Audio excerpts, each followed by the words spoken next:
Hey, this is Steve Bloom, and you are listening to the Geekcast Radio Network. You're tuned in to Steve Megatron on Altered Geek. Hello and welcome to Altered Geek. I'm your host, Steve Megatron Phillips. Joining me in this adventure into geekdom is Mike the Birdman Dodd. Yes, it is! I'm excited to be here. Hello, and my connection seems to work, which I say that now and I'm probably going to disconnect again. And I hear a kitty. Yes, my cat is complaining because I'm talking. And Aaron Pallier. Hey, how's it going?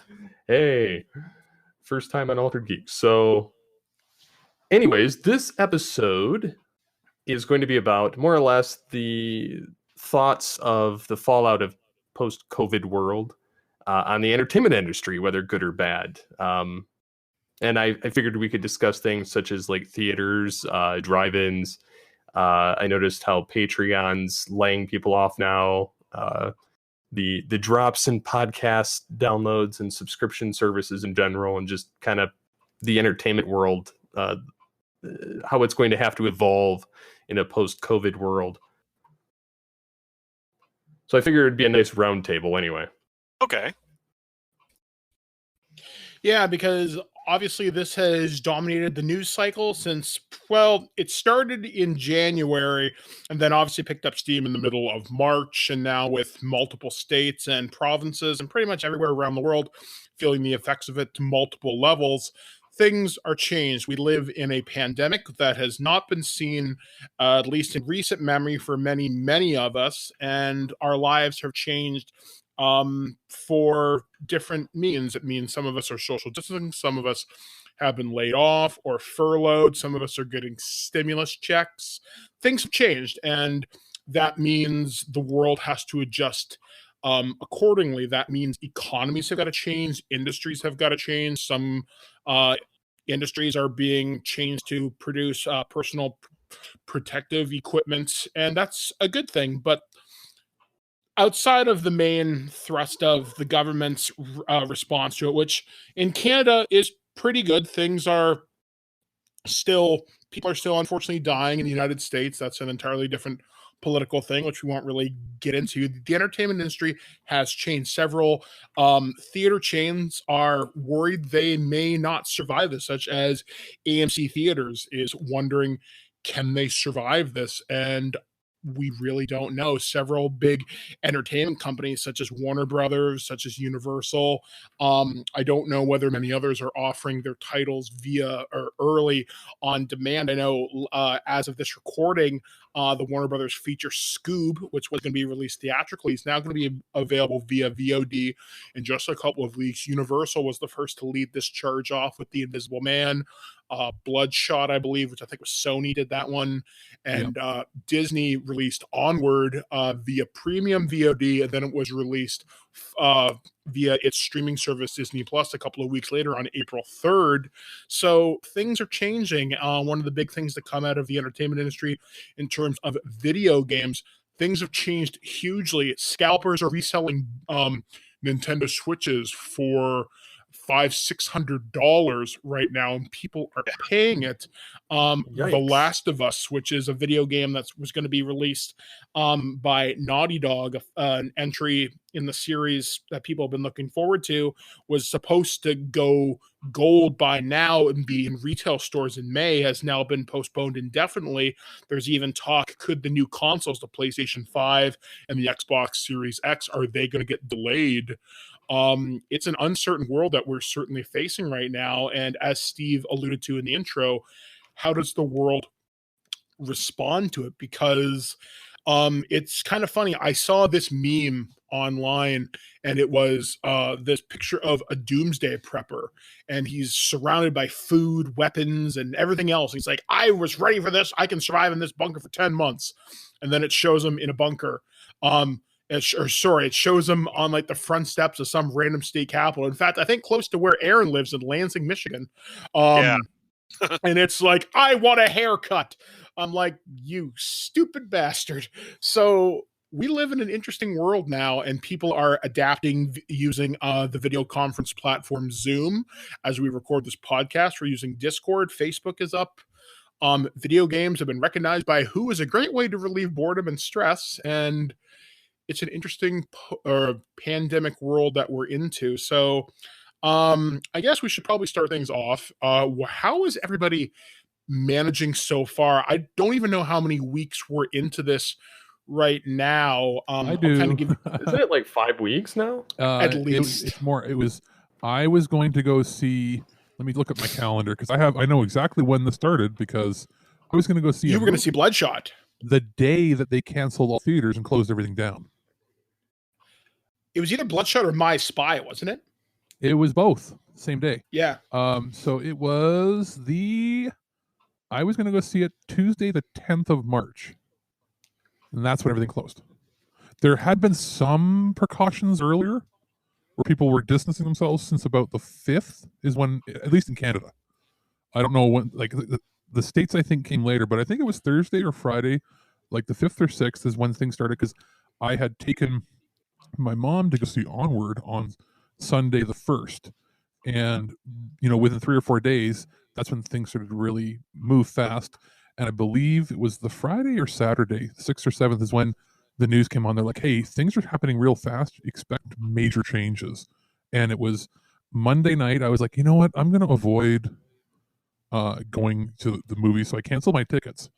And within 6 hours, they said, oh, don't worry. You're going to get your money back anyway because we're closing all theaters. I think, at least in the States, there hasn't been kind of an overall strategy with how things have been working. But at least for me here in Michigan, I work for Michigan State University in my real life job, and they closed up shop about a month ago. I think this is week 4 now, that we're all supposed to be working from home and, okay. But I don't think the theaters closed when I had to work from home. There was still stuff going on, and then finally they closed it up maybe a week into this, so like 3 weeks ago. So it's been really scattershot, depending on where you are in the States, as far as I know. Of course, I only really know what's happening here and the silliness that was at the Capitol last week. Anyway, yeah. Well, correct me if I'm wrong, because, we're seeing the news, like we see our own, we also see American news. It's not the same. Like here, I'll give you an example. In Canada, the provinces have a lot of rights of their own, but in general, when the federal government says it's time to close up, it's only a formality that they ask the leaders of each province to comply, because it's sort of expected that they do. And there are powers they can draw, like papers and everything. If they can force the governments in the provinces to shut down if they chose to. They haven't had to. But from what I've seen in the States, there's a lot of powers that the federal government doesn't actually have unless they were to, enact a whole bunch of new laws to basically force the states to shut down. Yeah. Basically, the states have most of the rights here. So unless it directly contradicts something that the federal government puts out. But as you probably can tell from the news, the U.S. government, the federal government, isn't very useful in all of this. So the states are generally the ones that are calling the shots, and the feds basically change their mind every 4 minutes, so you don't really know what the hell's going on with them anyway. So yeah, each state basically can call the shots up until the point where the Congress decides to do something, or the president. Would they have to declare some sort of wartime measures or something or find some old loophole in the law to take over or something? I mean, I'm sure there's 6 or 7 different ways that the federal government can do it. Honestly, I'm not a governmental expert, to be perfectly fair. I know more than most Americans do, which is frightening, but yeah, there's a few ways that they can go about it, but it's whether it would actually work, because it would have to end up being ratified by the Congress, and Congress being the way it is, obviously it's dysfunctional as well. Yeah. So not to mention, you guys have all those crazy people that join their private militias that would then say, "This is it. The government's coming for us." Well, they say that anyway, no matter what's going on. I mean, they're the same groups that talk about chemtrails or 5G networks spreading coronavirus.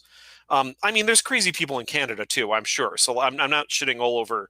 No. It's yeah. There is a bit of a cultural difference in that. Generally, here, regardless of if it's the conservative government or it's the liberal government that's in power, when the government says these are actions that have to take place, generally almost everybody agrees with it, just does it.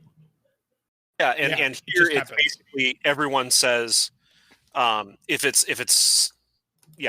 they don't agree with the person in charge, or if they don't understand the problem, they're just going to rail against it. So here it seems, at least to me, that most people just don't understand the problem, that are the ones that are out there protesting, because it's clear that what they're protesting makes no sense, like to what's going on. It has no basis either in reality, law, or the science of this pandemic. Yeah, it seems to be like, from what we see, at least from the media, is that the people protesting are protesting on principle.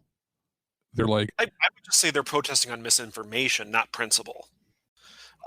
There's a really good website that deals with American politics in a fairly nonpartisan way, and it's called 538. I don't know if you've ever heard of this, but it's run by a guy named Nate Silver. And back in, I think it's 2012, he basically predicted the U.S. election down to the electoral vote.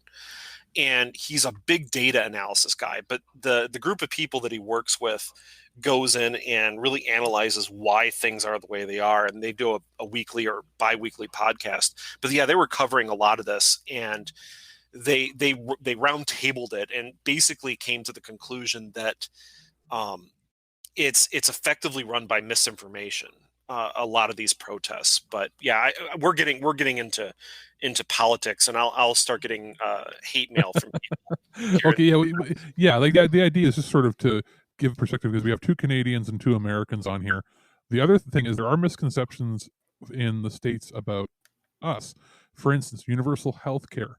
While the whole country has universal health care, each province handles it differently.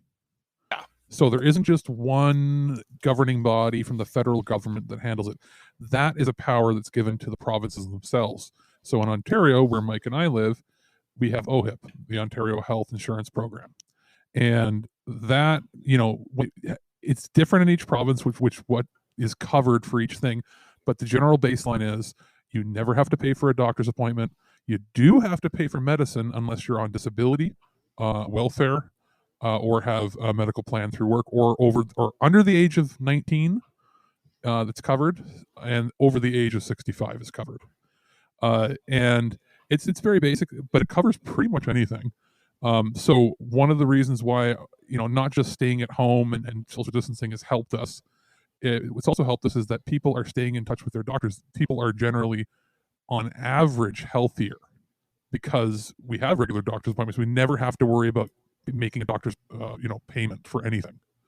So, and at least with me, I have to constantly fight to deal with doctors. And I mean, at least with me, I do foster care.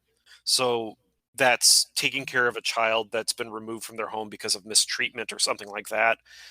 You bring them in and you treat them like your child, until either their home situation changes for the better and they can go back, or they age out of the system. But since there's this weird scattershot system of healthcare in the U.S., your health insurance that you may personally have is completely different than the health insurance that the child may have, even though the health insurance the child may have may be through the state or through the federal government.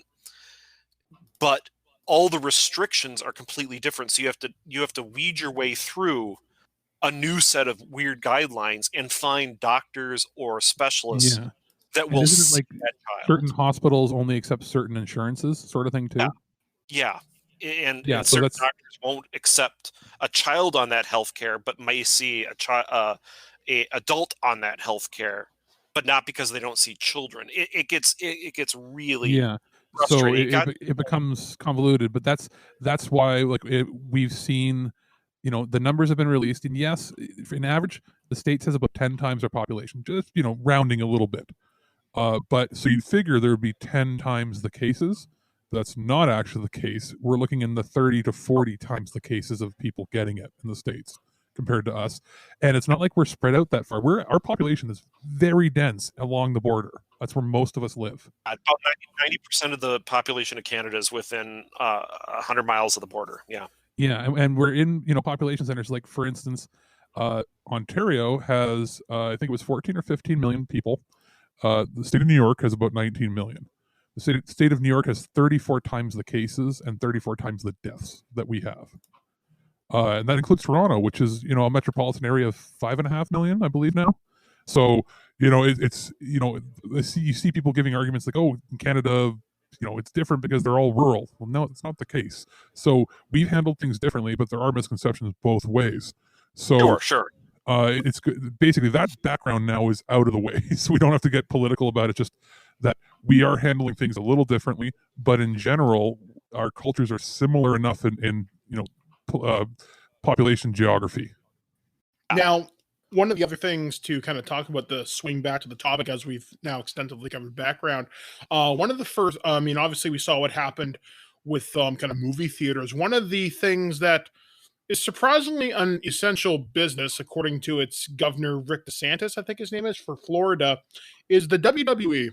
And at the end of March, beginning of April, WrestleMania, I think it was 36, Alex, was held. Pirate themed, it was in Tampa, to wrestlers beating the hell out of each other to an empty arena. And that was odd, to say the very least. It was 2 nights of bizarre entertainment. And not long after or before that, we had baseball was shut down. The NHL was shut down. The NBA, which was kind of funny, there was a guy who was joking about coronavirus who was licking everything in his locker room, and that didn't end too well for him. Yeah, and then he got the stupid thing. So it's if I was an American and I got it from him because I was on his team, I'd sue him. Yeah, actually, he could be legally liable for that under American law. Yeah, I was gonna say, like, if somebody died, like say a reporter or somebody working there dies because they touched a microphone they licked on purpose, then it's like, well, say goodbye to any money and any future gains you're ever gonna have. Well, yep, it's like, because we were recording in the beginning to mid-March, a mini season of the production that I work on, and we were we disinfect anyway in the vocal booth. I mean, we have 4 stations so that actors can sit there and play the role, but we were disinfecting after every person stepped away from the microphone, and which is just proper etiquette anyway, but we were doing it, to prevent people from getting it, not to say, ho, well, I'm going to lick this and purposely cough on this. And, I don't know. It's just, some people just are boneheaded about it. Like, I get it. It is a nuisance, and it's a thing that nobody wants to deal with, but it's kind of the way of life now at this point. So whether you like it or not, it's kind of affected everything. Yeah. Like, and the first things we noticed were obviously like large sporting events and concerts and things like that being shut down.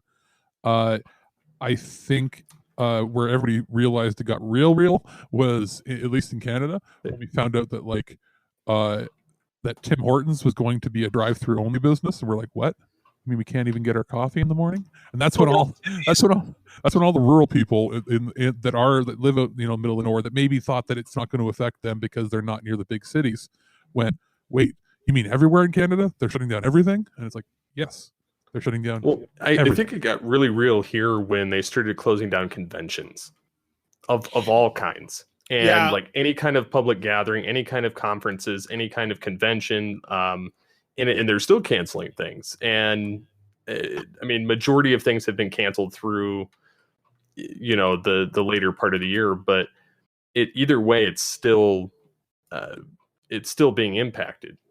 I was going to say that I was telling everybody beforehand that I do World War II reenacting. And all the events that we've been scheduled for the first part of the year have been canceled since we did one event in early March very early March, and then everything else has been canceled, and all the way through the end of July at this point. Like me and Alex obviously do the Nerd News or the Toy Kind of Weekly show, so we started noticing things because PAX East happened at the end of February. I was surprised that happened, but several major exhibitors pulled out, especially when they were promoting major products for an April launch, such as Resident Evil 3, Final Fantasy 7, and I think a few other big developers pulled out. The big notice to me was that event happened, but exhibitors pulled out, but then GDC pulled when Microsoft and I think Activision pulled out, and then they canceled and refunded everybody's hotels. Yeah. And I said to Alex, do not be surprised if Comic-Con gets canceled. And I remember, Alex, this conversation we had. I said, do not be surprised if the Olympics get canned this year. Well, I said they were going to do one of two things. We were talking back in February, even when this was. I said, this is too many people from too many areas coming here because are going to that event. I said either they're going to make it closed circuit where it's only the athletes get to compete. There's not going to be anybody in the audience, or they're going to have to move it.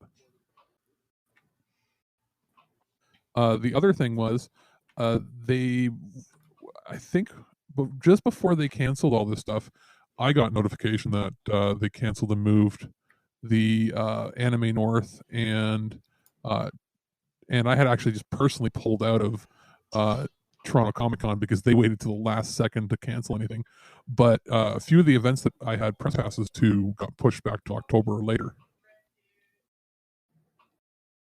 See, that's the thing is I wonder how this is going to affect it. Now, looking at Microsoft, they've decided to do some of their conventions or conferences mobile or digital only for the next 2 years, just as a precautionary.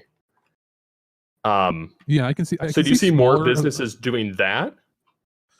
What I could see happening is I could see the conventions going. Here's the thing: they could restrict the amount of people that are coming to them, which will be a factor, obviously.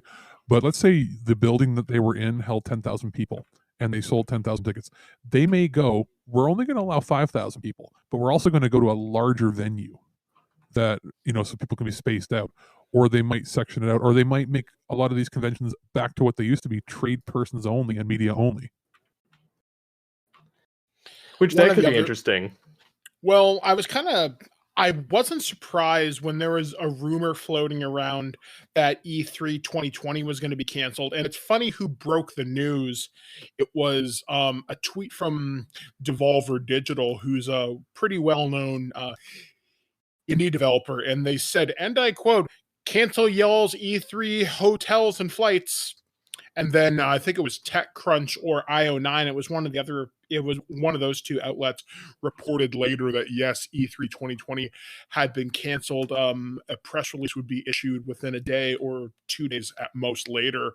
And it's since come out since then that there is no plan from the ESA to put on some event in June. Now, that being said, I'm going to future predict this. Something will happen in June. There will be either a Nintendo Direct, a State of Play, a Microsoft presentation, because you know what? It costs money to cut together a video and throw it up on YouTube. They got tons of time to do it.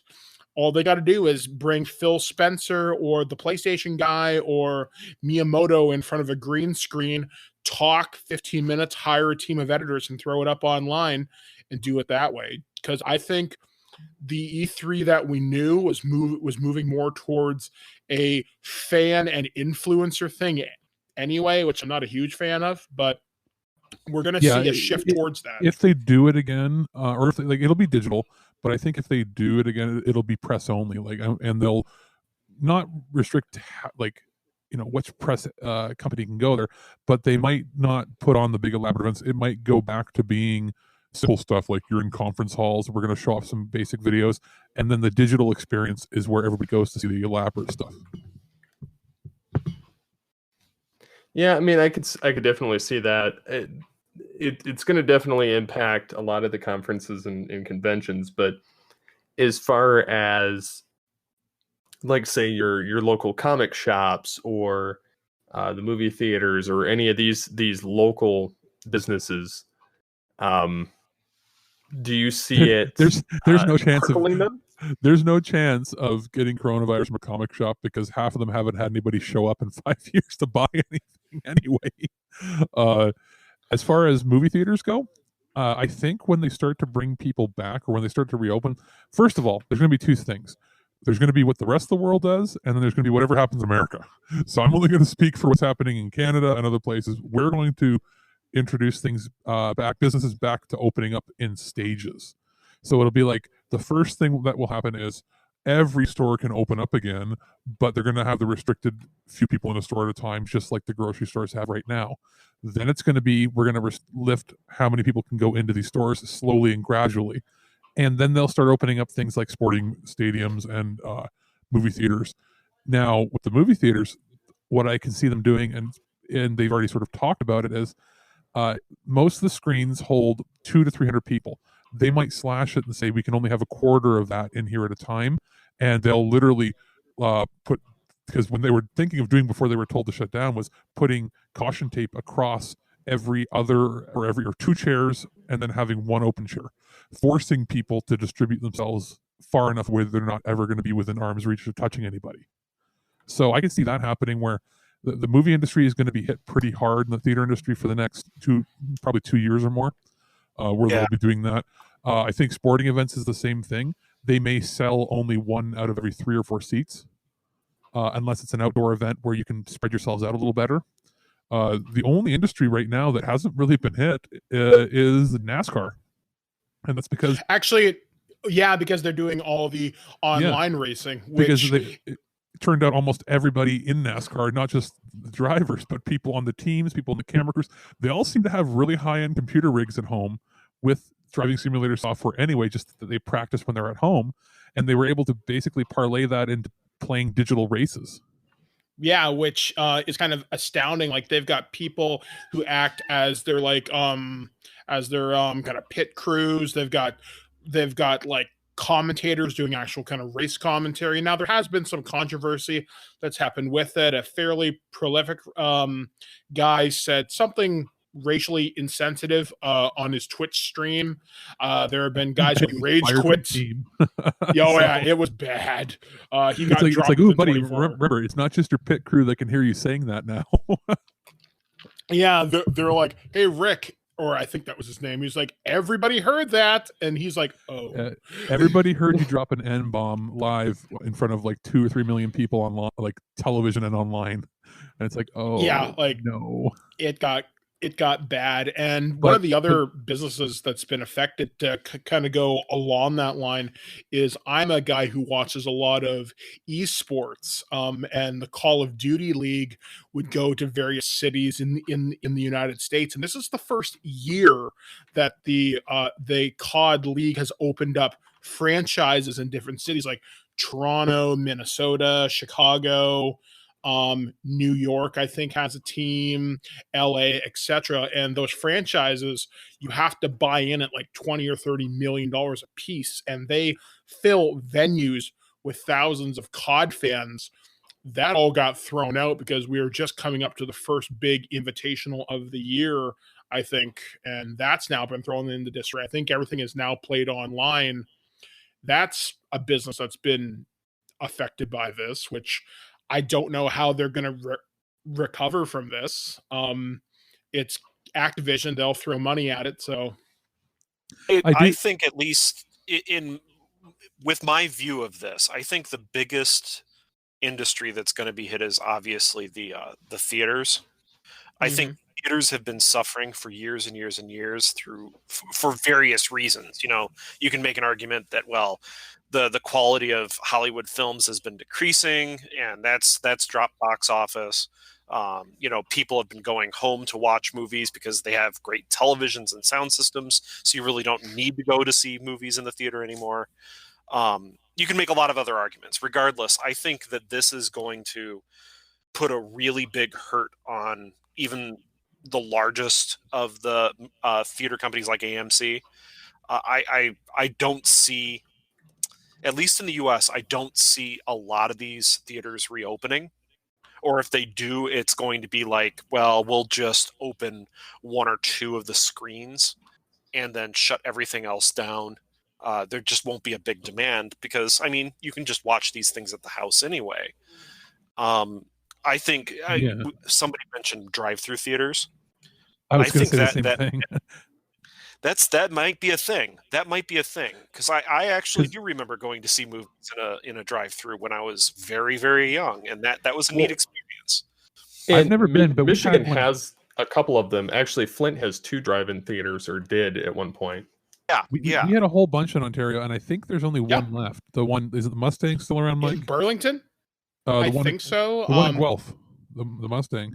I think there's another one near Burlington, and I think there's one in Thorold in St. Catharines, or And close there to is Thorold. one in Guelph where you live. So there's 3 or 4 at least, but there used to be a lot more. I've never been, Yeah. but I had friends that would go even in the late 90s, early 2000s, and they would do I spent so much time in them. like a carload was $30, and that was fill the car with people, and you got to see 3 movies overnight. Yep. And so, or they do what was Dusk Till Dawns on weekends, Yeah. and it was fantastic. Yeah, like 25 I'll say bucks. that I think the reason those will be successful isn't because, oh well, you know, we want to go see movies in a movie theater. It's we still want to have a movie theater experience of a sort, but we also want to be able to seal ourselves off in the car so we don't have to breathe the same air as everybody else. Yeah, and especially with people, think about it. You turn your radio or whatever to a specific frequency, and that's how you listen to it. But now they're at a point where they broadcast here. I was looking. They broadcast, and you can pick it up with little Bluetooth receivers and things that they hand out. So you could actually connect like your surround sound system in your car. You could have quadraphonic sound if you really wanted to. And then you get that old school experience, and then people are itching to go and do things. So just having it there. And it's outside. Right? It's outside. So, I mean, in the end, you can sit on the hood of your car. You can get out into the environment at least and not be concerned about being too close to somebody else. And that might be just the thing for the movie industry. Hey, open up a big drive-in. Yeah, it might be kind of old school 1970s tech, but people might pay for that now just to get out. Well, it'll also maybe force the industry to move forward. Like it may be 70s tech, but we have like locally in my city, we have one of the 3, like there's 3 big companies that make projectors. Barco, I forget what the other one is, and Christie Digital. Christie Digital's here, and they make, you know, like high-end 3D projectors, all that sort of stuff. And they were experimenting with like laser technology and all this. They would be a reason to make, you know, they can go, okay, now we're going to have to build new tech to broadcast on like a 300-foot screen, and it has to be visible in low light. Like it could be something that forces innovation too. It could, and I think that would be good for the movie industry overall. I don't know. I've never been a huge fan since, well, okay, when I was a teenager, I loved going to the theater, even though the theater technology at the time was crap. I'm saying like mid 90s, early 90s, right? I remember the summer of 92. That's when Terminator 2 came out, if I remember correctly. I think I went to the theater at least 3 times a week for an entire summer. Yep, same here. I mean, yeah. But since then, even though the movie technology, like the theater technology, has been getting better and better, seats have been more and more comfortable, it's just been like, well, why do I really need to go see X film? It's not really needed. I don't need to see it. Yeah, there's certain films that are kind of like spectacle films that you do want to see on a big screen. I was telling my wife that, yeah, when James Bond finally comes out, I'd love to see that on a big screen because I love watching James Bond on a big screen. There's something about sitting in a room, and sure, you can have audio, I would say now as good, if not better than a theater, and than most theaters, unless you're going to see something like an IMAX. But there's something about having your entire field of vision be the screen that I like. So I don't like sitting like super close, like the front row where you have to like lean back, but I am the guy that sits like, you know, I sit a little off center because I don't like sitting directly in the middle, but I like to have it so that I don't see the border of the screen, but I see like just to the edge of where all the action would be, because there's just something about seeing it and then when they have like really good bass and feeling it in your chest. Yeah. When I went to the theater, I particularly went to the dead center of the theater, and I kind of learned where that was because of Mike Powers when I would go into the Friday night premieres in the IMAX. But no, I mean, I enjoyed the theater, and I enjoyed it more when I was younger and before I had kids. My wife and I used to go a lot. But since having kids, we really haven't gone. I mean, I can count maybe on both hands the amount of times we've gone to the theaters. Most of the time, we just wait for it to hit streaming, and honestly, there's nothing I absolutely have to see the minute it hits theaters. And I think that's kind of a detriment because there's so many to choose from nowadays. So the drive-in option actually could be something nice to help kind of break it down to the big films, and then you can see the other ones on all the streaming services. And I don't necessarily know if $20 a month or a movie is going to really pick up, because I myself, I'll just wait till it's free. Well, I don't. When it comes to paying for it that way, like when they were in Canada, they wanted us to pay, I think it was $25 or $29 to do that first rental thing, and I was like, but they're only offering it in 1080p, and half the time it's stereo. When for $30 I can buy a 4K Blu-ray that's an HDR with like 7.1 surround. Why would I?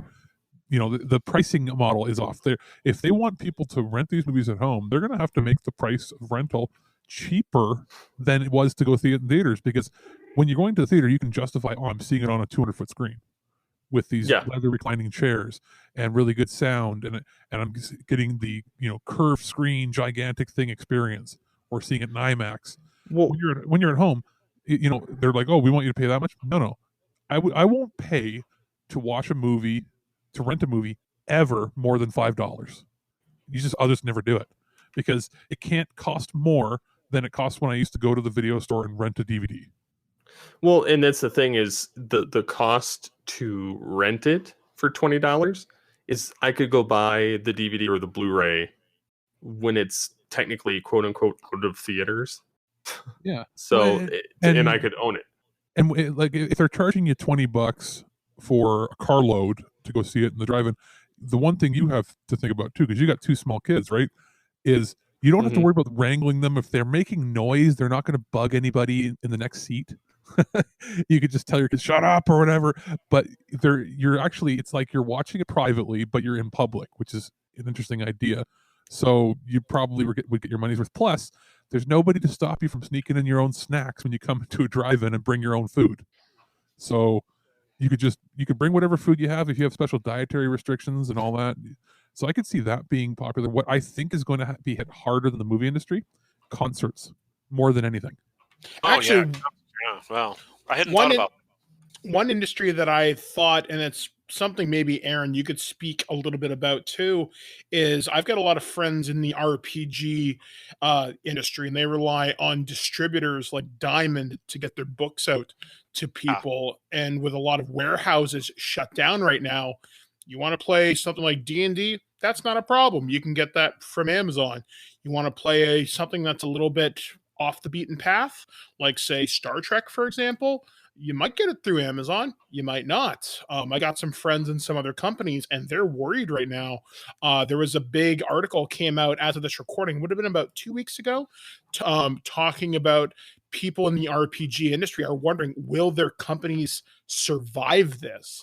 And if you want to support people, they're suggesting you go to companies like DriveThru RPG and whatnot, which is digital, which is great, but people do want physical as well. So there's a lot of writers, artists, and designers that are out of work right now. And obviously RPGs, you can social distance and still play via Discord or Zoom or Google Hangouts, Skype, etc. That's an industry that I didn't really think of was going to get hit hard. Okay, so from my experience, I only know things from two companies, and I'm not going to say anything that's privileged or whatever. Of course, but I can say that there's distributors that have kind of shut down, so it's made physical copies of things difficult to get to customers. So that means income is obviously, logically speaking, income is going to be more difficult to get for these companies. Therefore, logically speaking, I don't have any firsthand, knowledge of this, but logically speaking, it means that there would be less money available for other projects to pay artists, writers, developers, et cetera, for more products. Okay. That's just, speaking logically. I don't have any firsthand experience with that. All I know is that because the distributors have been down, I know it's been difficult to get some Star Trek books for people. I mean, obviously, I would also recommend going to like Drive Through RPG and, buying the PDF and physical copy if you can. And you know what? If the physical copy isn't available, they'll still ship it out when they get it. Do that. Get the PDF, support the company that you want to support the game that you want to support, and do your best and understand that these circumstances are awful, but everyone's doing what they can. And I mean, I know that there's products out there that I've worked on in the past 8 months, and it might be for a company I've worked for before. It might not be, but I don't know when it'll come out. And I would think that it's because of this, but I don't know. Now, just a quick question here too. I was thinking, like with academia, how is it going to affect universities and colleges? Because is everything going to go purely online forever? Because I think you'll see more stuff online that could honestly be online. Because honestly, when I went to college, there was a lot of classes that I would have just preferred were online based on the amount of work or what you could accomplish.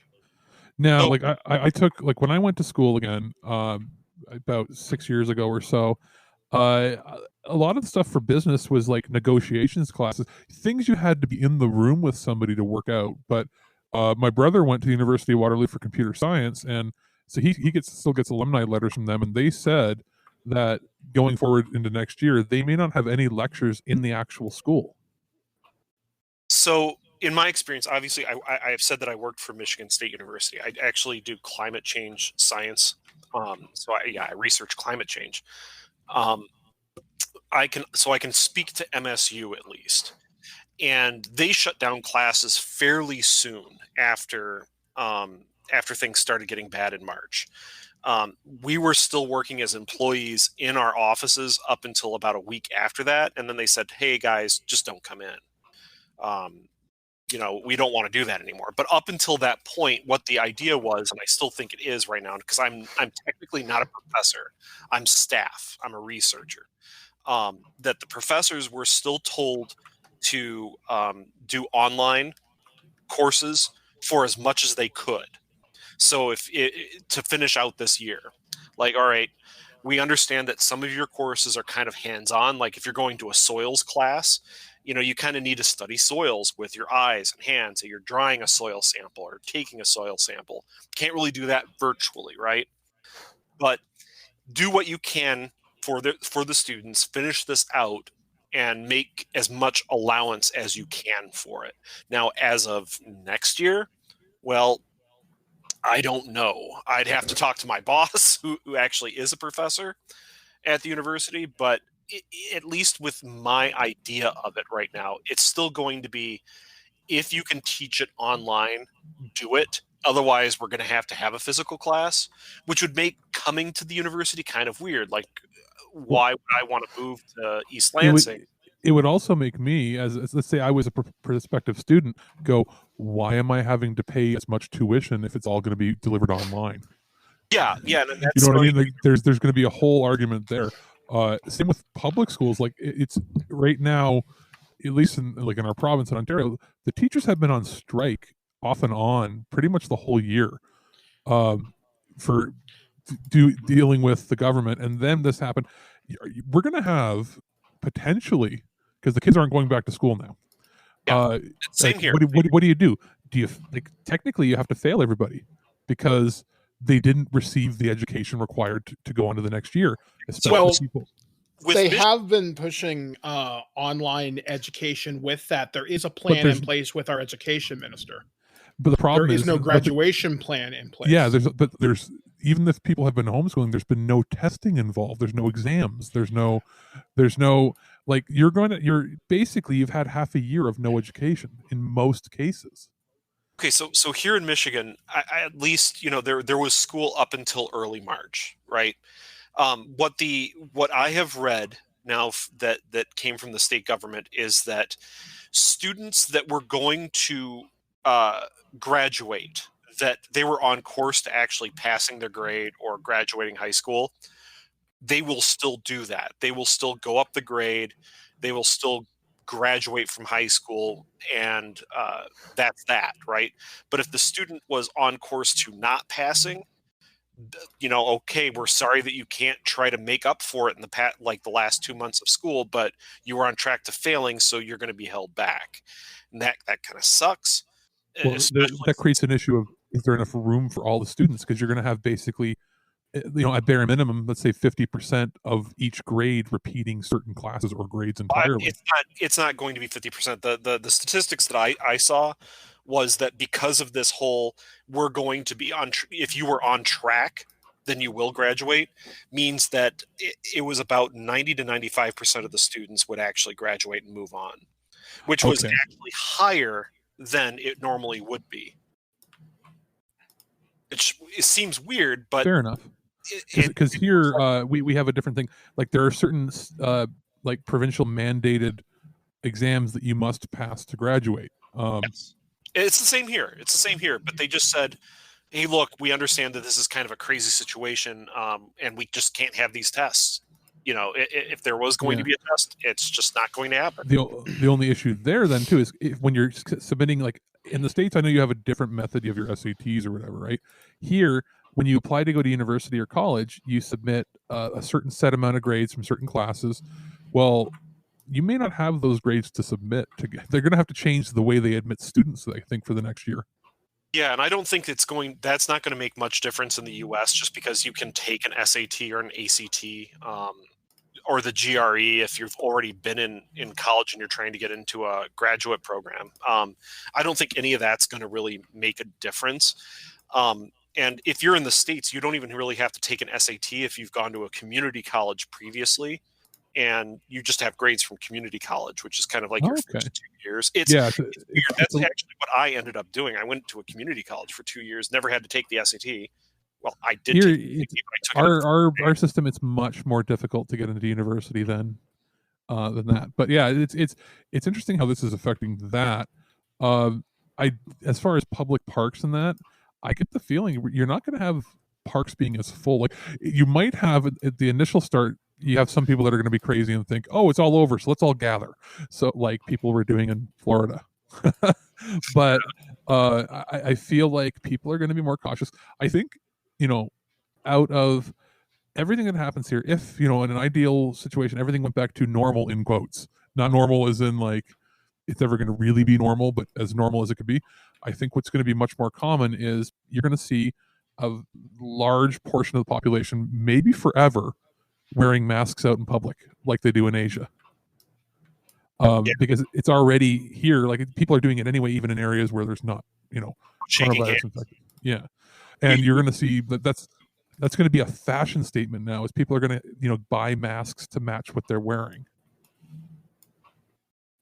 I think that's actually a very good observation. I think the no shaking hands thing, and what are you going to do to greet somebody and not shake their hand?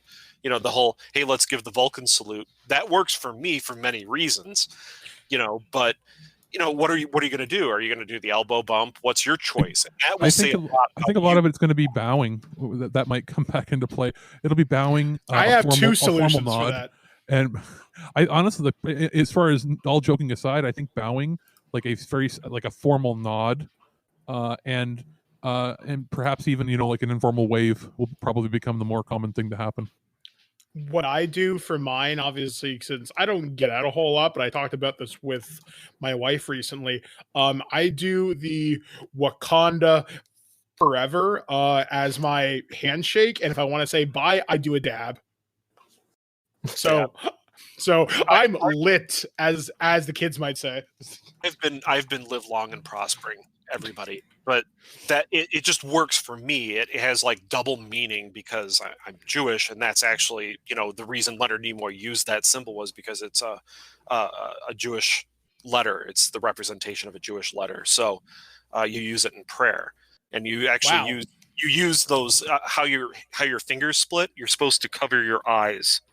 It's so you don't witness the glory of the angels that are coming in during prayer, blah, blah, blah. It's a really long explanation that I probably won't explain very well. I remember him saying sure there's somewhere that's how they came up with it, because in that episode where he's with, the woman, they had to tape her fingers to do it. Pray. Because she couldn't do it. I'll say this. I'll say this to that, Aaron. Your response is so much more dignified. I do mine because I'm an idiot who pretends to be funny. And Al's gonna attest to this. I'm a moron, but I just like to be like, I'm gonna dab, eat, and I just dabbed right now. But like I said, in all seriousness, I think bowing will become a more common thing to happen, or maybe not like a full on like Japanese bow, or like where they have the certain etiquette they have to follow, but how long it's supposed to be, and so on and so forth. But I could see some sort of formal, body movement being the greeting. Flossing. Yes. Oh my God, please. No. But you're right. Yeah, bowing or nodding. That makes a lot of sense. Now, I wonder. Live long and prosper. Yeah. But I wonder how it's gonna affect things like I mentioned briefly concerts. For most concerts, you are shoulder to shoulder. So I think that the they're gonna have to find ways to make more money, and they can't just charge more for the tickets. I think they're gonna have their concerts are going to be big more, events that got more and more outside. I think you're going to find less concerts in concert halls, and they're going to be more outdoor events. Well, one of the big concerts that got canceled this year was Coachella. That's huge, because can you imagine if there was a flare-up at Coachella? Well, you're thinking the States. Think bigger. Think Europe. Think those metal concerts like Wacken or any of the ones that happen in Germany. Like they're getting like 50, 100,000 people to show up over the course of like 5 or 6 days at these big European festivals. Like it's going to be, that's over. They're never going to have them again. Like it just won't happen. And then you got like, because think about, the reason I'm saying metal concerts is the hygiene isn't always the greatest of them anyway. You know what I mean? Trashing. Everybody's slamming against each other, and it's you've got that aspect. You've got the aspect of their here's the question that nobody's asked, Mike. What's going to happen to the gathering? What's going to happen to all the juggalos? I was just thinking about juggalos. I'm sorry, but pouring Faygo on yourself isn't going to get rid of the virus. Would somebody think of the juggalos? Steve, can you please call the episode this? Would someone please think of the juggalos? Just think about whoop whoop. I was like, that should be your greeting. Is whoop whoop whoop whoop. Those crazy clown people. Wow. I love juggalos because they're so interesting. I think it's going to affect even smaller things too. You might not have as many, little carnivals show up here and there. State fairs, like there's going to be a lot of things that change up in the next year or two. And for everybody that thinks it's going to go back to 100% normal, there's going to be some hefty restrictions done, and it will probably be state by state. And in Canada, it'll be province by province. But overall, I think a lot of the open market type events aren't going to be around the same way. I think for a lot of these businesses that might have had, their big whole thing was going to conventions, they're probably going to have to start changing things up. Like, it's going to be a lot more digital conventions, where I think they just pushed back the Blues Festival in Kitchener here. Some of it, I'm not 100% sure. They haven't canceled it completely, but some people have said they're not showing up because they're from the States and they can't. To give a bit of context, is another thing. To give some context, the Blues Festival here draws a couple 100,000 people. Like they had like Buddy Guy and some other people that were like top tier, traditional blues artists. It's actually worldwide known, and the city would be just like our city has the region has about 500,000 people, but we would get about 100,000 tourists for the Blues Festival. And so there's talk that they're like, well, we're just going to push it back a little bit, and we're not going to announce that it's canceled. It's like, it happens in like a month and a half. It's not happening. Like the one thing that I grew up doing, I would go every year, every summer to Oshkosh, to the big air show in Wisconsin. And that's an event they haven't really talked about what's going to happen with that this year. And you think, oh, an air show, well, that's a couple thousand people. No, Oshkosh is routinely 600,000 people. It is Jesus. insane. The whole region around Oshkosh, like 3/4 of their income for the year comes from the week of Oshkosh. It's that much. Is it like the Kentucky Derby in the amount of numbers of people sort of thing? I mean, well, 600,000. Yeah. Think about, and it's all around an airport, like a single airport. And it's not a big airport, but it does become like the world's most busy airport for that week. There are so many planes going up. The military comes in. Like when I was growing up, the Soviet Air Force flew in at one point, and they had a big show. It's insane, and it's wall-to-wall people for 3 miles worth of airstrip that bends around two different ways. It's insane. There's no way that it can happen. No way. And that means this whole area, this Fox River Valley of Wisconsin, is just going to be wrecked because of this one thing. Well, Toronto's already, they haven't officially canceled, but the talk is they're canceling the CNE, the Canadian National Exhibition, which there's an excess of multiple millions of people that attend per year. So that's done. Like they're not going to run that, but they're not officially saying that, because they're trying to stagger out the amount of things that they cancel because they don't want it to hit the economy worse than it already has. But like, it's the biggest festival / I guess, provincial fair, in Canada. It's not going to be run. There's a lot of other like car shows, things. I think what you're going to see more of is digital. Like, let's say there's all these vendors that made a whole lot of money on, off these events. You're probably going to get these like virtual tours where it's like, here's your thing where you can sell, and it basically would let you buy stuff from a virtual tour of how it would be set up. There's going to be, I think, Etsy and websites like that are going to be on the rise even more now, because a lot of these individual sort of niche sort of businesses can't really run their main business, which is going on the weekends to these events. So I think there's going to be an uptick significantly on like individual small businesses online. Yeah, the other thing with that is I don't know how that's going to affect, for instance, like subscription models of things like Patreon or just people funding not only the individual creators through something like Patreon or through Patreon, but also like streaming services in general. Yeah, and like video games industry right now has been affected because it's still for the most part primarily a physical media industry, and that's what people were sort of expecting. I didn't realize until very recently, because of all this, that how bad the American infrastructure is for high speed. Because it's horrible. Like I've had gigabit now 3 or 4 years. Like we got high speed internet when I was a kid in like 1998 or 1999. And we had, I think it was 6 megabit internet then, when dial-up was still popular. I didn't realize that there's a lot of my friends in the States that still have 1 or 2 megabit total now. And I'm like, what? How is that even possible? Like, that's the fastest it goes in our city. And I'm like, it's the fastest it goes. Like, and I'm not in like, again, a super huge city, but we've had gigabit, at least for businesses here, for about 10, 15 years.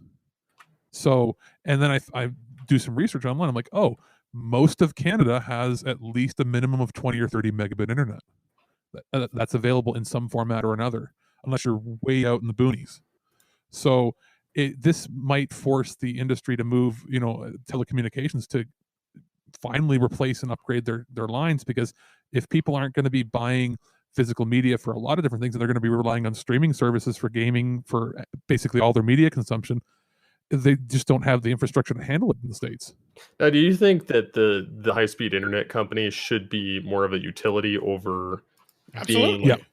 It's a necessity now. It's not just a luxury. It's something everyone needs. It was brought up here to make it. There were a couple options. The talk was to make it that it's just a it's a right to have internet. And what that would mean is anywhere in any municipality, public city you'd have access to Wi-Fi at a bare minimum speed without any barriers, meaning you don't have to sign up, you don't have to be a citizen, you don't have to do anything, you just can connect. That went to get ratified, and then Rogers and Bell shut it down, which are Rogers being the biggest cable company in Canada that basically bought out all the video stores, also bought up 50% of our television stations and movie companies, and they're generally pretty evil. I just happen to have their internet too, though.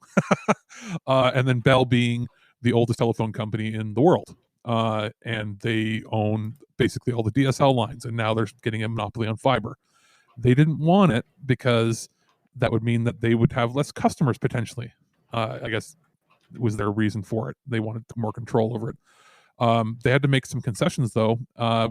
When they turned down that bill, they had to make it so that they allowed reselling of their lines at cheaper rates. So that's why we have about 10 or 15 different companies. They use their lines, but you get a cheaper rate, which is funny. You can have internet from a third party going through Rogers that's cheaper than Rogers will give it to you personally because the government mandates it. So whatever. But certain cities, the city of Guelph, Mike, where you live in, has Wi-Fi anywhere in the downtown area for free.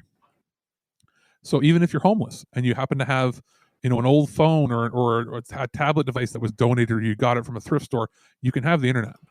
And you can plug in at public charging stations. Our city is like that here too, but it's not perfect. There was talk because Google moved its headquarters in Canada to where I live. Google wanted to give away Wi-Fi internet and give away fiber internet for free to any citizen that lived here. And that was shut down by Rogers and Bell as well, because they said it would be pushing them out of the city. And they're like, no, we're going to give you the option to have either. And they're like, no. So it's been contentious, but that is the eventual goal, is to have a bare minimum. It won't be gigabit for everybody, but the idea would be somewhere in the realm of 1 to 1.5 megabit internet just to get your email, so you can make phone calls, you can do video chat, the bare minimum so that you could do business or work. Because reality is, if you don't have the internet, you can't really do anything. So I don't know if that would work in the States, but it might still, with all this going on, push the telecommunications industry to push for higher bandwidth and just basically more throughput, because I'm imagining that whatever systems they have in place are being hammered with traffic right now. Yeah, I know working from home right now, it's not the greatest or the most fun as far as having to access servers or upload or download things because I'm primarily dealing with media and decently large files. It's not the most fun to have to deal with the internet. Well, the big thing is being slower than what, obviously I pay for a decent amount, but it's still it should go faster. I'll give a bit of background. Like I signed up for a 2-year business plan when they had a deal last year, the only reason I'm with Rogers.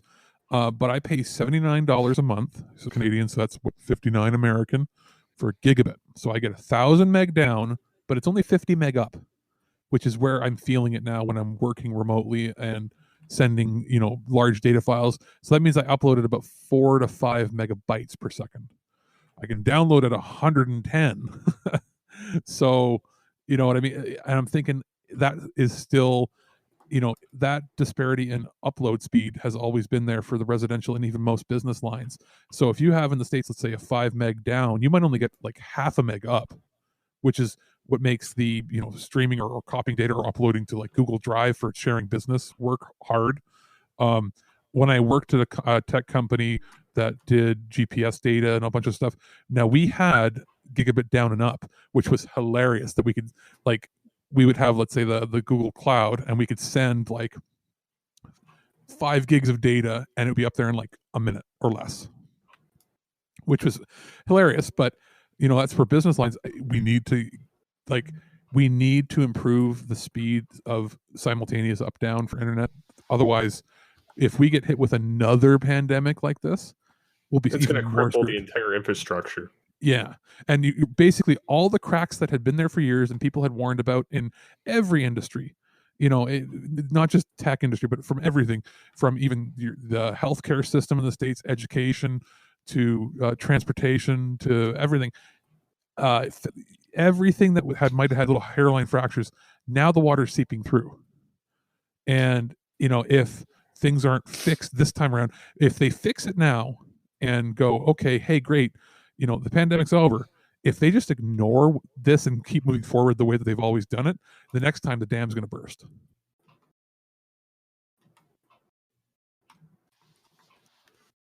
Yep, And I totally. That's all I got to say. Anybody else? Crickets. I like computers. Did your computer stop working, Michael? Because I saw your I understood some of those words. No, it's like, obviously it's an essential service. We need it. And I hope I hope and pray for good things to happen. So we'll have to wait and see. I'm trying to think of any other entertainment industries that are maybe affected by this. I know some of my cousins. Podcasting's been affected. Okay, how so? It's it's twofold. There's the downside that overall listening has gone down, unless it's something COVID related or fiction. The fiction podcasts have picked up massively. I've even seen that there's been a percentage decrease in our listeners, but then certain episodes get a lot more. So it's like, what? It kind of depends. But also because everyone is at home and nobody has anything better to do, and everybody has all this equipment they bought anyway for work, or otherwise, or communicating with family or whatever.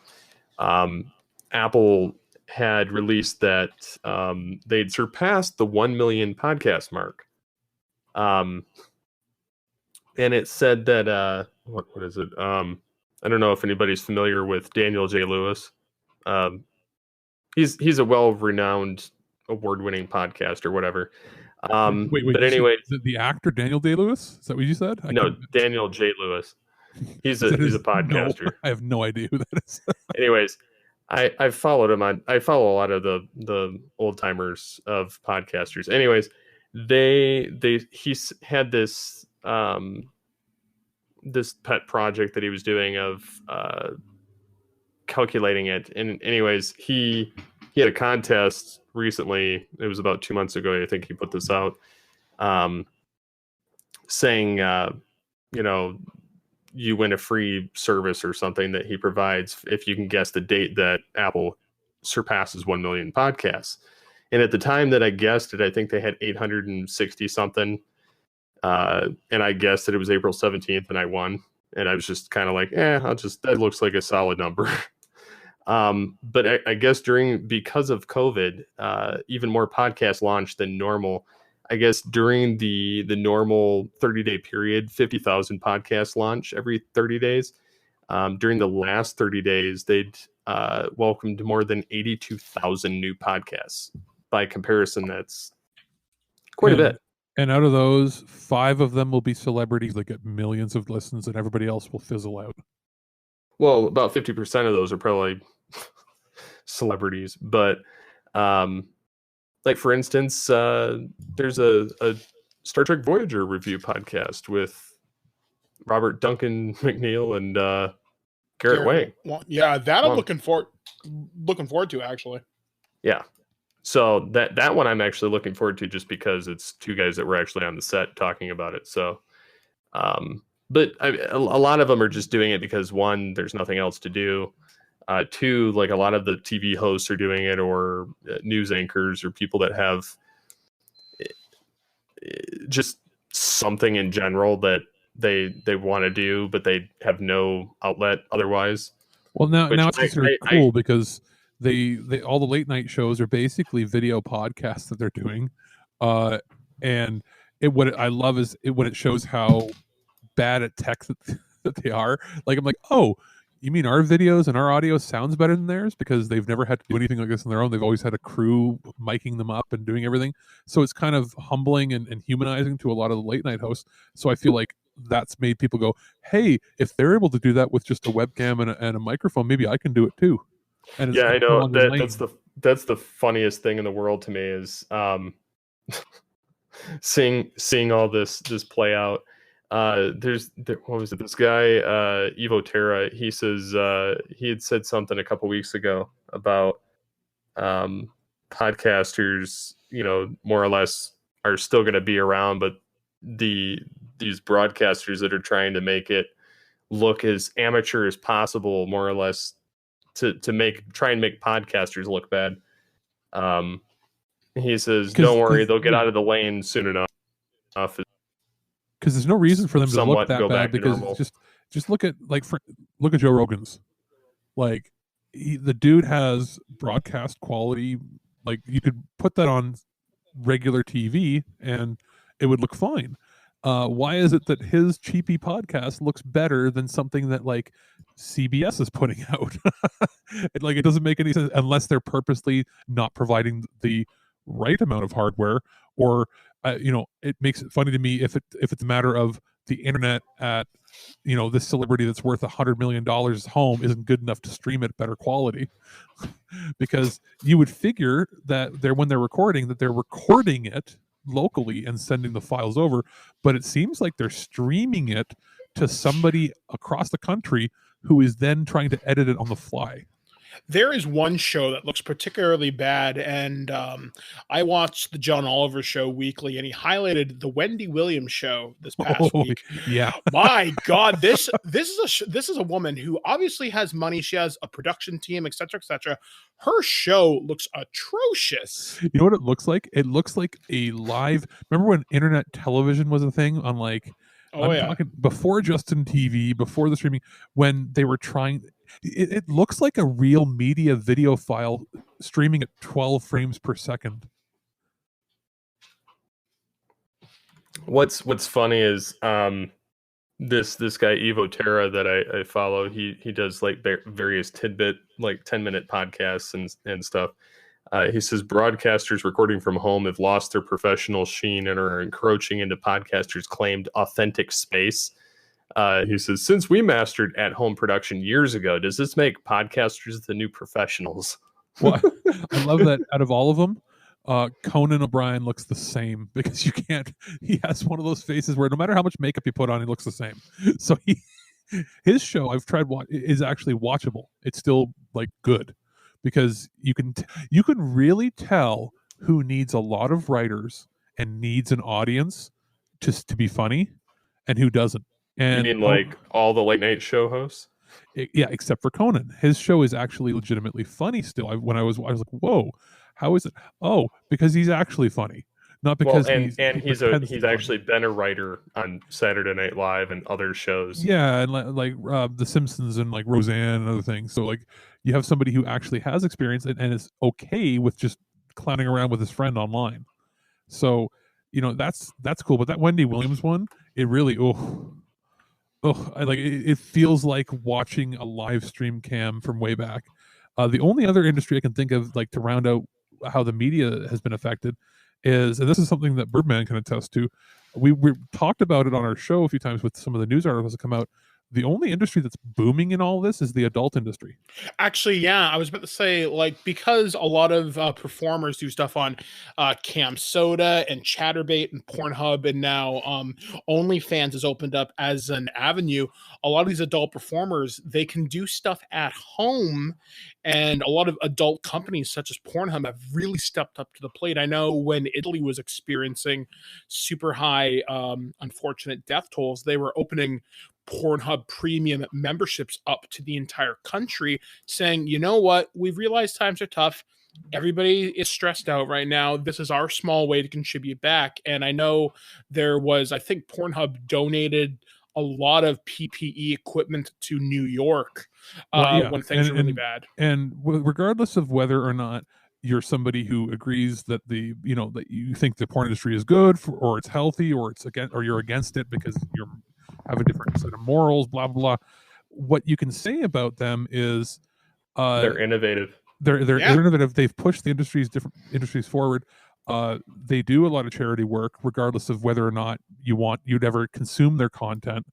But the big thing is they were the most prepared industry for this happening, because the whole idea of video streaming on the internet was pioneered by that industry in the 90s.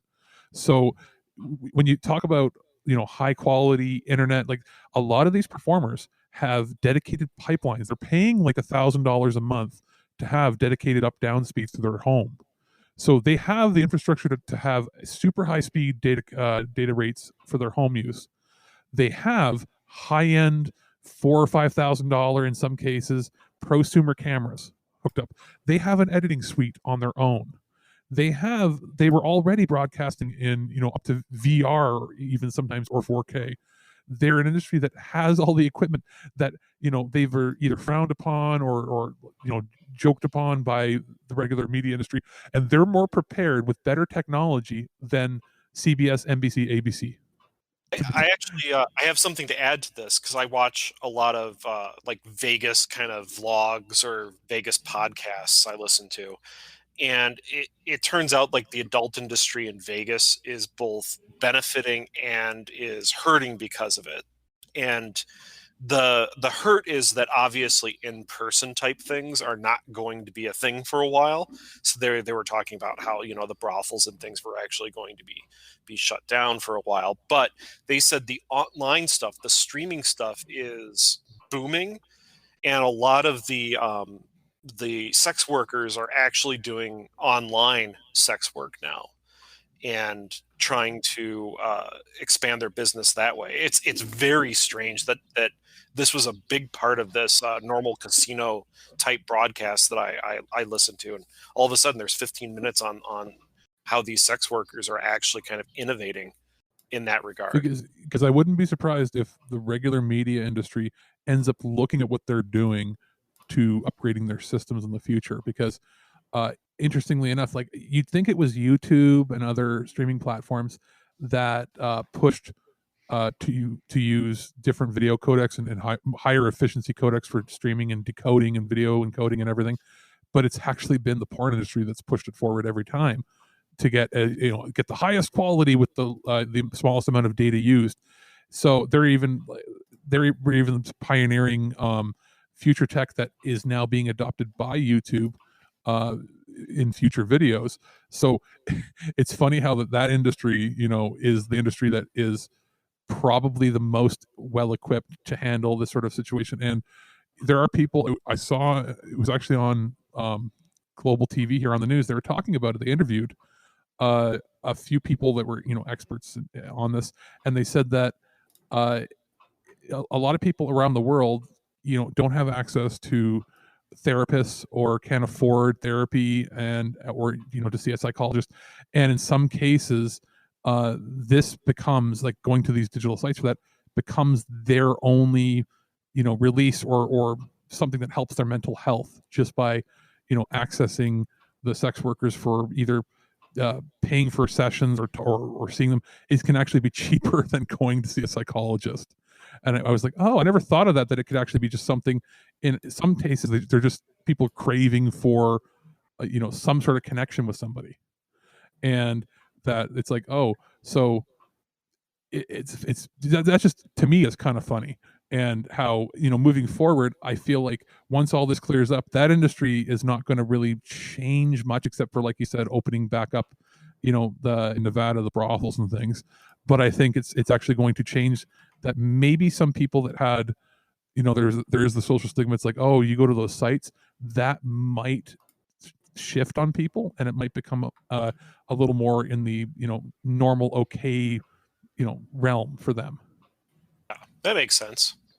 So what are some things, before we close it out, that you see being benefited by having this whole thing go on? Well, one of the things I see is speaking specifically from experience, I see a lot of digital video games being a big boon, because the industry's been moving towards kind of digital anyway. So I don't see this as too big a deal, because like hell, there's even an Xbox One.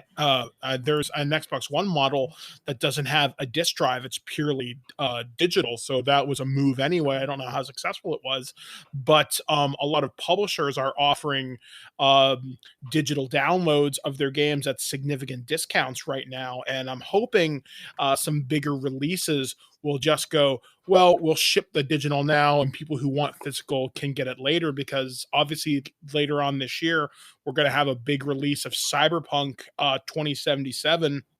And if that release goes ahead, I will be surprised because money. I still think it will, because they also own that GOG website. They have their own distribution platform for PC.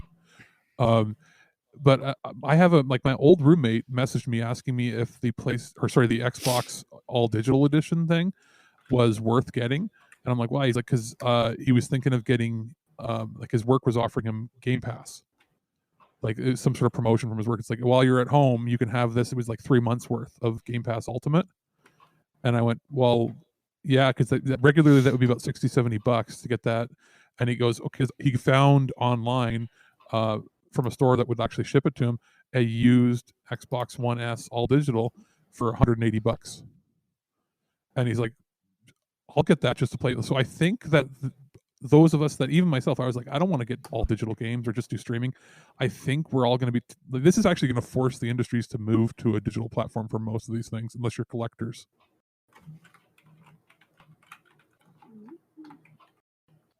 Yeah, like I really want to see the digital become more successful and people just accept it, because honestly, for me, from an accessibility standpoint, it's fantastic. It means I don't have to bug my wife to put a disc into a console. I can access it like that.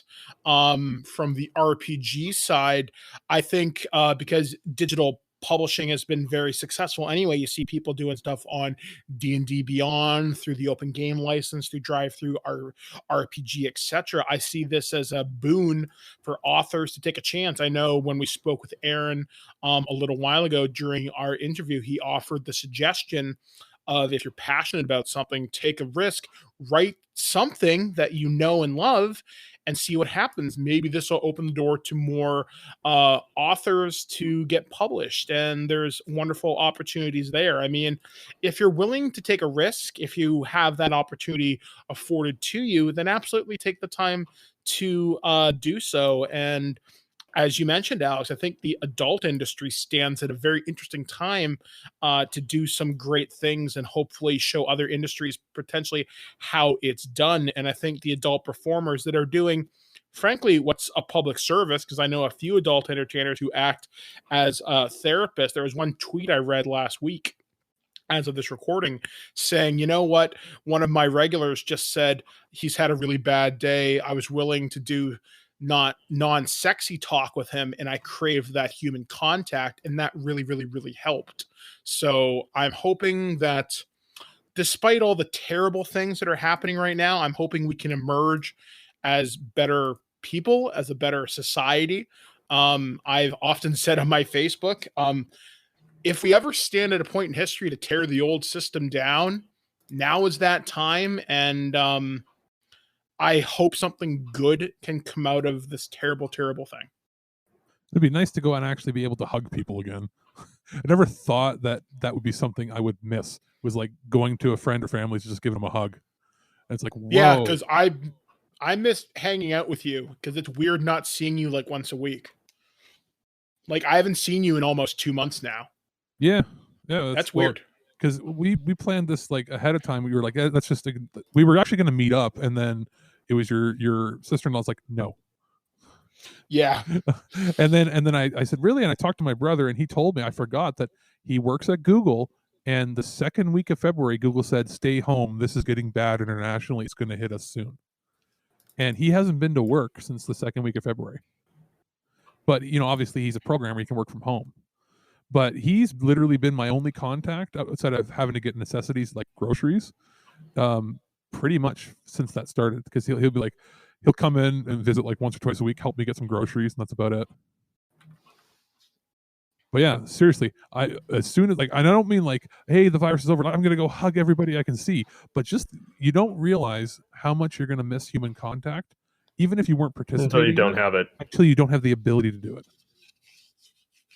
I mean, one of the things I haven't mentioned in this podcast, but because my wife Blair does the majority of the shopping for our household, we practice a limited form of social distancing ourselves. Like, we don't hug very often just because you never know, because I have a compromised immune system and so does she, and all it takes is one mistake. So we are extremely careful. I'm looking forward to the time when I don't have to worry about that. And let's be honest, it's going to be a while till there's a workable vaccine or some kind of inoculation of some kind. I'm that things operating. return to normal. Yeah, like my final thoughts are: I'm operating under the belief that I probably already have it, and that I'm somebody who I operate under the belief that I've probably already got it. I've probably already been through it when I had, whatever symptoms I had, like regular like flu season symptoms back in February. It's a possibility that I've already had something, and that I just got to make sure I don't contact anybody to give it to them. Right. So I'm going to keep my fingers crossed that none of us have any issues with it. But like, I'm not so concerned about us. I'm more concerned about like, my parents are in their 60s. I still have grandparents that are in their 80s. It's like I can't really see or talk to them. Like, we had to cancel all of our family events. We couldn't do Easter or anything because it's just like, I love you, Grandma, but I don't want to kill you. So I can see as soon as this starts to lift and everything gets a little nicer, I can see people still being a little distant when it comes to going out in public, but I can see families doing things like picnics more often, getting out of the house more often, whether it be in someplace really public or even just visiting some family for a barbecue. You might have more instances of like cookouts happening again. I think that's probably a good observation, a good thought. Yeah, lots of outdoor activities I can see. I mean, that's what we have to do right now. That's what my wife and I are doing. And on Friday we actually have a girl coming to live with us now permanently, and she's 15, but she can't just stay in the house all the time. You can't ask a 15-year-old to just sit around and read a book all day, but got to figure out different kinds of activities that you can do outside, maybe not in big groups, but at least with the family group, and then hopefully not expose your still living elderly relatives to any kind of danger. See, I'm already kind of social distancing anyway from my family because they all live in Michigan and I live in Colorado. So in that instance, it's not much different for me for family purposes, but for getting out and actually getting to talk to people and hang out with people that I know or that I work with, or just plain go back to work for things that I may need, or things that would be much easier in person than digitally. I do long for the day that we can actually be in public again and not have to worry about do they have it? Do they have it? As much. I mean, obviously, cleanliness is still something that some people lack.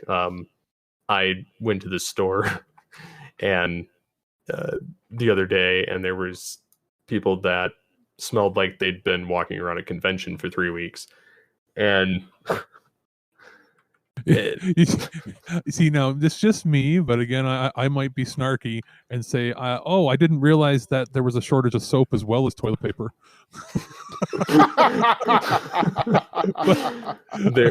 I'm sorry. I didn't realize that we're dealing with an Irish Spring famine.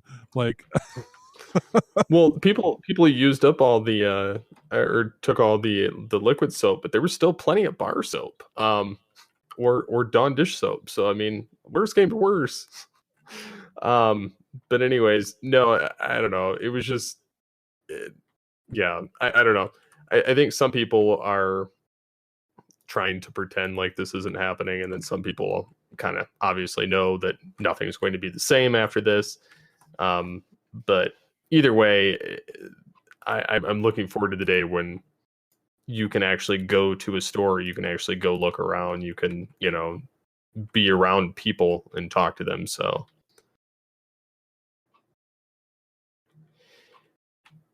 anything else you guys like to say before we sign off here? Whoop whoop. I will say, that's so weak. That is how fucking magnets. How do they work? That is how the isolation has got to me. I'm now an official Juggalo. Oh my god, I should actually put Juggalo makeup on and just do that for you guys. I think. Good lord, that'd be terrifying. You should change your profile picture to that temporarily. I really should. I think I might. Hey Blair, I'm gonna be a Juggalo. You have to change your, I guess, your Facebook cover photo to be a giant circus tent so you can be part of the Dark Carnival. Yes. Oh my god, I don't even know what it's about, but I love it. Or just giant bottles of Faygo. That's it. Giant bottles of Faygo. Which we'll end this on a completely unrelated note. But does anybody else remember when Faygo had the giant bottles? See, you guys don't measure in liters, so I don't know exactly what the. Yeah, we do. You do? We do. 3 liters. They were 3 liters. Okay, yeah, those good. were great. Yeah, because we had your money. with the giant mouthpiece on there. But we used to go get them. It was like $1 something for 3 liters. And as a kid, I was like, my parents were like, "Oh, let's get that." And I'm like, "Why?" Like, it's crappy pop, but it's cheap. So we would get that. And then years later, I went to our dollar store here when we started getting Dollar Tree, because that was never in Canada until like the last 6 years or so. And they would carry a brand that we had never had up here called Shasta. And they had 2.5 liter bottles. Same size of bottle, like top part, but it was just like a fatter bottle. And they had their own version of Tahiti Treat, which we couldn't get in Canada for years. So I was like, it was basically sugar death in a bottle, because if you were somebody like Alex who didn't think and downed an entire 2.5 liter bottle, that was like 3,000 calories or something like that of just pure liquid sugar. But yeah, like that's just what came to my mind when I think of the only good thing about Juggalos is that they spread the gospel of Faygo. And the only thing is, we got to get our Mike, you and I have to get like contacts in the States to start sending us the diet stuff, because in Canada you can't get diet Faygo except for the Coke, like the regular version of diet. In the States, I looked it up, every single flavor they have has a sugar-free 0-calorie diet version. You hear that, Jen? You've got a mission the next time I see you. Because for whatever reason, it's weird.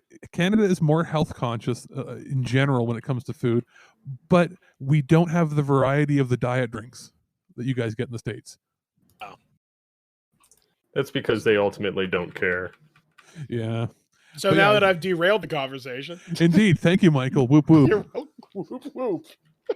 So, if you guys have enjoyed this conversation and you'd like to contribute to it, you know how to get a hold of us on the social medias, or you can send us an email, feedback@alteredgeek.com or feedback@thisweekingeek.net. How can the good people find you on the social medias if you're so inclined? If you want to find me and Alex, you can find us at This Week in Geek on Twitter. We typically respond fairly quickly. Our email, we also respond almost instantly, because me and Alex both never sleep, so emails are always responded to fairly quickly. And just look around. If you know where to look, we're there, so find us. Just don't be creepy. That is kind of creepy how you mentioned it, though.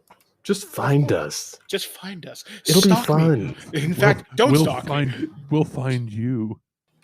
You don't find us, we'll find you. I can just be found on Facebook. Aaron Pollier on Facebook. So until next time, get altered, get geeky with the Altered Geeks. Whoop whoop.